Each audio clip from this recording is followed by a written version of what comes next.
আসসালামু আলাইকুম, কেমন আছেন সবাই? আশা করছি সবাই খুব ভালো আছেন। আমি আলহামদুলিল্লাহ ভালো আছি। চলে এসেছি আরেকটি নতুন ব্লগ নিয়ে। Hi, how are you? আসসালামু আলাইকুম বলো। Assalamualaikum Waalaikumsalam. আমার নানা করছে আজকে। তো মেয়েটা একটু কথা বলতে চেয়েছে, তাই আপনাদেরকে ওর কথাটা শুনিয়ে দিলাম। ও সারাদিন সবাইকে সালাম দিতেই থাকে। তো যখনই দেখে যে আমি ভয়েস দিচ্ছি, তো ওরও খুব ইচ্ছে করে যে ওই ভয়েস দিবে, তাই একটু নিয়ে নিলাম। আর ইদানিং আমি খুব কম ব্লগ দেই।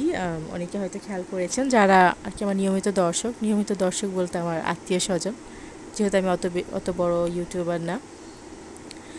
তো আমার ছোটো মেয়ে খুবই মন খারাপ করে আমি কেন ভিডিও দিই না। অন্যজনের ব্লগ যেহেতু ও দেখে, ও আমাকে বারবার বলে, আম্মু তুমি কেন ভিডিও দাও না, তুমি কেন কথা বলো না। তো সেই জন্য আজকে আবার আপনাদের সাথে একটা ব্লগ শেয়ার করতে যাচ্ছি। তো ব্লগটা হচ্ছে এটা ঈদের ব্লগ, ঈদের চাঁদ রাত মিলিয়ে ব্লগটা শুরু করছি। আর এখন যেটা দেখতে পাচ্ছেন, তো আমি এখানে চিকেন স্বামী কাবাব বানাচ্ছি। তো জীবনের প্রথম আর কি আমি চিকেন দিয়ে স্বামী কাবাবটা বানাচ্ছি, না হলে আমাদের বাসায় গরুর মাংস দিয়ে বানানো হয়। তো অনেকেই দেখি মুরগির মাংস দিয়ে চিকেন মানে স্বামী কাবাবটা বানায়। তো সেই জন্য আম্মুকে বললাম যে আমরাও বানিয়ে দেখি কেমন লাগে। তো আলহামদুলিল্লাহ অনেক ভালো হয়েছিল। তো বুটের ডাল ভিজিয়ে রেখেছিল আম্মু, বুটের ডাল, তারপর মুরগির সলিড যে মাংসের পিস আছে সেগুলো আমরা নিয়ে সেই মাংস ডাল মশলা দিয়ে সিদ্ধ করে নিয়েছিলাম।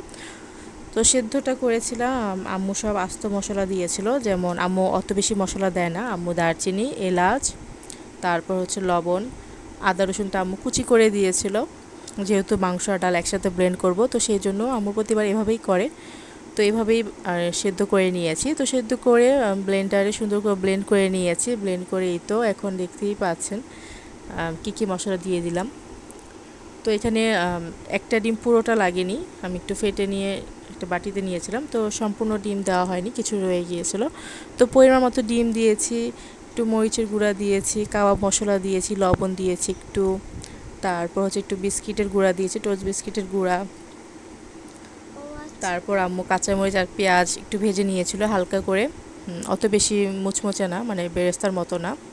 তো সেটাও দিয়ে দিয়েছে। তো সব কিছু উপকরণ একসাথে সুন্দর করে হাতের সাহায্যে মেখে নিয়ে বল বল করে বানিয়ে নিয়েছি। তো বানিয়ে আমি ডিপ ফ্রিজে রেখে দিয়েছিলাম একটা প্লেটে। তারপর যখন শক্ত হয়ে গেছে তখন আমি সেটা একটা নাম কি মানে একটা, আপনারা চাইলে বাটিতেও রাখতে পারেন, আমি পোলার প্যাকেটে রেখে দিয়েছিলাম। আমার হাতের কাছে যেটা ছিল সেটা দিয়েই করেছি আর কি। তো তার 2 দিন পরে, মানে ঈদের 2 দিন আগে থেকে ব্লগটা শুরু করেছি। তো আমার খালাতো বোন এসেছিলো মেহেদি লাগাতে, যেহেতু অর্গ্যানিক মেহেদি লাগাবে সবাই এবার।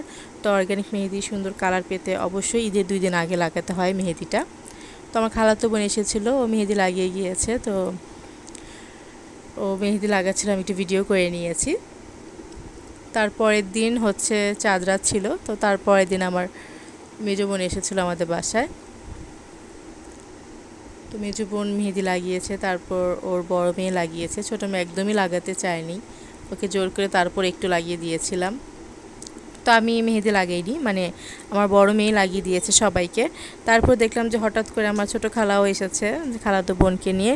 তো ছোটো খালাকেও হাতে একটু মেহেদি লাগিয়ে দিলাম। তো ছোটো খালাকে আমি মেহেদি লাগিয়ে দিয়েছি, আর খালাতো বোনকে এই যে আবারও আমার বড় মেয়েই মেহেদি লাগিয়ে দিচ্ছে। ওর এক হাতে নিচে লাগানো বাকি ছিল, তো সেটা লাগিয়ে নিচ্ছে আর কি। তো আমি এখন আগের মতো মেহেদি লাগাতে পারি না, অতটা সুন্দর হয় না। তো এই যে এখানে হচ্ছে আমার বড় মেয়ের হাত আর হচ্ছে আমার ছোটো মেয়ের হাত, দুজনে মেহেদি লাগিয়েছে। তো একটু ভিডিও করে নিলাম আর কি। তো মেহেদি টেহেদি লাগানো শেষ। এই যে এটা হচ্ছে ঈদের দিন সকালের ভিডিও। তো সকালবেলা ঘুম থেকে উঠেই আমি নুডলসটা রান্না করে নিচ্ছি। তো প্রতিবার গোসল করে তারপর রান্নাবান্না শুরু করি। তো এবার গোসলটা পরেই করব, আগে রান্নাবান্নাটা করে নিই। যেহেতু এখন মানে প্রতিটা ঈদে এখন আব্বু ছাড়ে আমাদের ঈদটা পালন করতে হচ্ছে। তো সবার ঈদেও সবার অনেক আনন্দ থাকে। তো আমাদের ঈদেও আনন্দ থাকে, কিন্তু আনন্দটা যেমন দুই ভাগ হয়ে যায়। এক ভাগ থাকে দুঃখ কষ্ট, আরেক ভাগ থাকে আনন্দ। অবশ্যই আনন্দ করতে হবে, ঈদ মানে আনন্দ, আর ঈদ মানে খুশি। তো আনন্দ যদি না করি তাহলে সেটা তো আর হলো না। আল্লাহর বিধান তো অবশ্যই মানতে হবে, সবাইকে একদিন চলে যেতে হবে। তো কী আর করার, যতটুকু পারি আম্মুকে আনন্দ দেওয়ার চেষ্টা করি আর কি। তো আপনারা সবাই দোয়া করবেন যেন আমার আম্মুকে আমরা অনেক বেশি ভালো রাখতে পারি। তো আমি এইখানে কিছু চিকেন বল ছিল, তো সেগুলো কেটে নিয়ে একটু হালকা ভেজে নিয়ে নুডলসের সাথে মিশিয়ে দিচ্ছি। তো ম্যাগি নুডলস রান্না করছি আজকে। তো আলু কুচি মানে আলু, তারপর গাজর এগুলো সেদ্ধ করে রেখেছিলাম আগে ভাগে, তো সেগুলোও দিয়ে দিলাম। আর আম্মু আমার জন্য পেঁয়াজ মরিচ কেটে রেখে দিয়েছিল যেন আমার সহজ হয়, সুবিধা হয়, কষ্ট যেন না হয়। আসলে মারা এইরকমই হয়। তো এই তো আমি নুডলস রান্না করে নিয়েছি, তারপর এই তো পোলাও রান্নাটাও হয়ে গেছে, আমার রোস্ট রান্না করাও হয়ে গেছে। তো আমার কাছে রোস্ট আবার একটু মিষ্টি মিষ্টি খেতে ভালো লাগে। তো এবার বাসায় সবাই বলেছে যে একটু ঝাল ঝাল খাবে, তো বেশি করে ঝাল দিয়েছি, দেখতেই পাচ্ছেন। তারপর কেন জানি অত বেশি ঝাল হয়নি, হয়তো মরিচের গুঁড়াটা মিষ্টি মরিচের গুঁড়া, অত ঝাল না। আর এই যে শামি কাবাব, তো এটা কিন্তু ঈদের জন্যই বানিয়েছিলাম, বানিয়ে ফ্রিজে রেখে দিয়েছিলাম। তো এই তো এখন ভেজে নিয়েছি। তো আমার ছোটো মামাও এসেছিলো আমাদের বাসায়, তো ছোটো মামার পোলাও খায়নি, সে সেমাই নুডলস এগুলো খেয়েছে। তারপর চিকেন সমুচা ভেজে দিয়েছিলাম, কোক দিয়েছিলাম, তো এগুলোই দিয়েছি। মামার পোলাও খেতে চায়নি, তো তাকে আর বেশিক্ষণ রাখাও যায়নি আমাদের বাসায়। তো আম্মুকে সুন্দর করে খাবার দিয়ে দিলাম। সেদিন আম্মুও খেতে চাচ্ছিল না, তারপর আম্মুকে জোর করেই খাওয়ালাম। তো সেদিন আমার হাজব্যান্ড একটু ব্যস্ত ছিল, তো প্রতি বছর ঈদের দিন সকালবেলা আজিমপুর যাওয়া হয়, তো আমি ভেবেছিলাম যে সেদিন হয়তো যাওয়া হবে না, সেটার জন্য একটু মনটা খারাপ ছিল, যে যার জন্য আমি ঈদের দিন সকালবেলা গোসল করিনি, রান্নাবান্না শেষ করে তারপর গোসল করেছিলাম। তো আলহামদুলিল্লাহ, আল্লাহর কি মর্জি, আমার হাজব্যান্ড বিকেলবেলা এসেই বললো যে চলো আজিমপুর যাই, আব্বুর কবর জিয়ারত করে আসি। তো তো যাওয়ার পর খুবই ভালো লেগেছে। তো সেখানে দাঁড়িয়ে আমি আমার হাজব্যান্ডের জন্য দোয়া করেছি যে সে আমাকে সেখানে নিয়ে গেছে, না হলে আব্বুকে আর দেখা হতো না। তো সরি, বারবার ইমোশনাল হয়ে যায় যখন আব্বুর কথা বলি।